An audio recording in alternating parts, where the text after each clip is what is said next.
In August in 1980, Dorothy decided to meet with Snyder, an ex-lover, one last time, so she could end this thing for good. She agreed to meet Paul at his apartment where the couple had once lived together. Dorothy traveled all the way from New York, where she was in the middle of filming They All Laughed, directed by none other than Peter Bogdanovich. The next day, Snyder's flatmates had not heard a peep from the lovebirds.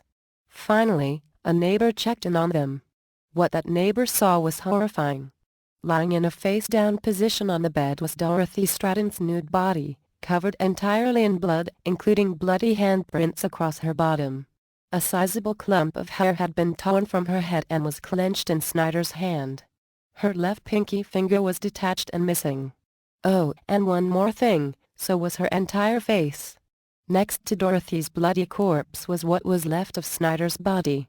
He had a gunshot between the eyes, which had left quite a gaping hole, and one of his eyes was dangling out of the socket.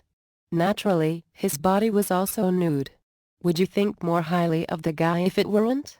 Both Dorothy and Snyder were covered in a swarm of ants. One interesting thing that couldn't be explained at first was some strange mechanical device in the bedroom. Homemade looking. The coroner's office could only surmise that it was some kind of kinky, love contraption, or sex bench. It was later discovered by authorities that Snyder had converted a weight bench into a sex device and hoped to eventually market it to the porn industry. Naturally, that too was a failure.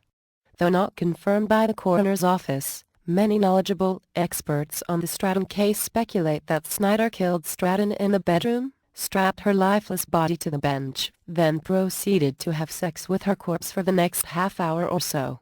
Once done with her, he tossed her lifeless body onto the bed and killed himself. Dorothy Stratten was dead at 20.